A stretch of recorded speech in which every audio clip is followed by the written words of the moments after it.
now, today some heavy rains led to some street closures with water rising very quickly and many of the regular trouble spots. You know these spots that we're talking about. They're forcing some of our drivers to avoid some street flooding today. And tonight we have multiple flash flood warnings active that are across the metro area. This is giving you a look from one of our crews that's been surveying the extent of the street flooding this evening. And you can take a look at that there. It's pretty bad, so you probably want to stay inside. Good evening, everyone, and thank you for joining us. I'm Sharice Gibson. We'll hear from our live crews in just a minute, but we're also tracking some scattered power outages as all of these storms start to move through. We want to make sure we're careful with that. At one point, about 1,200 people lost power on the west bank of Jefferson Parish. That was a cluster of outages. You can see it there, or you saw it a little bit earlier in Harvey. Some other significant outages have been reported today also in St. John Parish. And tonight, we want to get the latest update from meteorologist Alexandra Cranford on where we stand right now with the storm threat. Alexandra, I rushed in here because there was so much backup on the interstate trying to get here because of the heavy weather. Yeah, and it just has not moved. These heavy thunderstorms have just stayed right in generally the same area. We did have two batches. They kind of merged almost and built into the middle.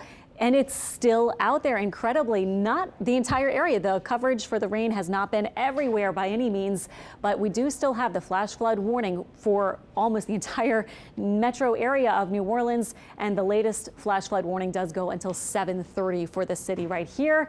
I'm happily starting to see a little bit of some lightening of the rain. Finally, I felt like it took a really long time, but you can see what was even just a few minutes ago, a huge section of red over the city of New Orleans. There is still some red, but it is mostly starting to lighten a bit, getting to the more moderate showers as opposed to those really heavier downpours, which were very long-lived earlier this afternoon and still happening. If you're getting out on the causeway, there is light to moderate rain there. The twin spans, especially over New Orleans east, moderate to heavy rain still ongoing, so be prepared for that. And we do, as of right now, have our heaviest pocket, unfortunately, right over Algiers, where we had some really heavy rain earlier, and over into the French Quarter, Bywater, Marigny, parts of Tremé, Lower 9th Ward, and also over here on the West Bank around Westwego, starting to see some heavy rain too. Here are some of our rainfall totals, easily 4 to 6 inches for some different spots. And we haven't even gotten all of our reports coming in. So if you do have some reports, feel free to let me know, email or social media from you and your gauge. And it might still be raining out there, so hard for you to see it just now, depending on where you are, especially around, at this point, New Orleans and along the West Bank, starting to see a little bit more too. This is our radar scene right now. So again, lightening up of the rain is good, but what we saw all through the afternoon was southerly flow with a lot of moisture in the atmosphere, and these storms just kept feeding off of that moisture and kind of just pumping it down in the form of downpours into our area. So this has lasted several hours. I think it should be wrapping up, but as I've been saying all afternoon, you really can't put a set time for when it's going to finish with these kind of really heavy downpours that just aren't moving. I'll be back in a few minutes to take you through tonight and into tomorrow with our rain chance then. All right, Alexandra, thank you so much. Now, one of those spots that Alexandra just mentioned, the flash flood warning is happening in Algiers, and that is where we have seen some heavy downpours formed and then just stayed in the same spot. You already know what that means. That means it's flooding in that area, so you probably want to avoid it. Meg Fair is joining us now live from our mobile forecast center. Meg, what are the worst spots you've seen so far? I've been watching your coverage. Terrific, by the way. Can you tell us if it's safe and clear to go in that area, or what are you seeing?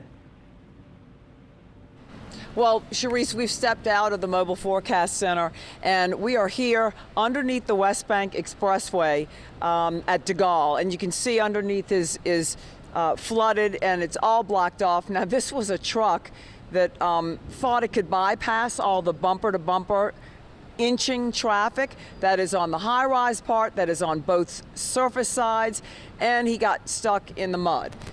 He thought he could come underneath on the grass and make it to the other side. But once you get to the other side, there's nowhere to go. So let me give you a lay of the land. So underneath the expressway, you can see the water has fallen. If you look at the water line on the columns, you can see it has fallen, but it's starting to rain again. So I don't know if it's going to go back up or if this is just a short, quick rain.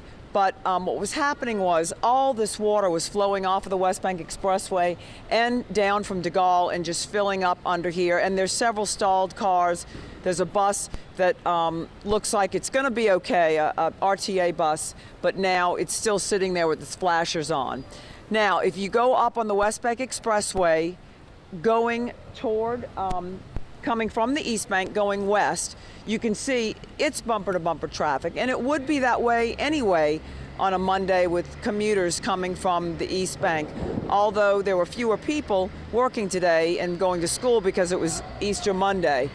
And if you keep going around, if Chris keeps going around here to the surface area, you can see it's bumper-to-bumper traffic, barely inching, down on the West Bank Expressway on the surface part, on the service road part.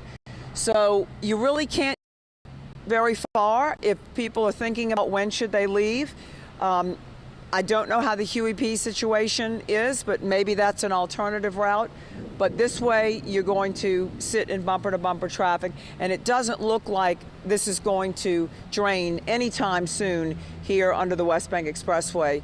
And our friend who was trying to take the shortcut underneath on the muddy part underneath is now trying to back out. So I wouldn't recommend getting off the roads and going into the mess of the underneath here either. So that's what we have here. You know, pack your patience. Reporting from the West Bank Expressway at de Gaulle, Meg Farris, Channel 4. Back to you. All right, Meg, thank you so much. The typical spots always flooding in those areas, so make sure you guys are careful out there for you as well, Meg.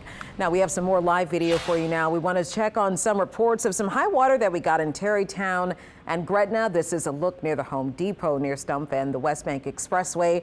We've seen a couple of cars stuck on the flooded neutral ground there, as well as streets with some high water. Again, be patient, be careful. Looks like one of those cars is stuck right there in front of us on your high water. We're going to check in with Alexandra a little bit later on with more weather coverage as, of course, we see these terrible torrential storms come down.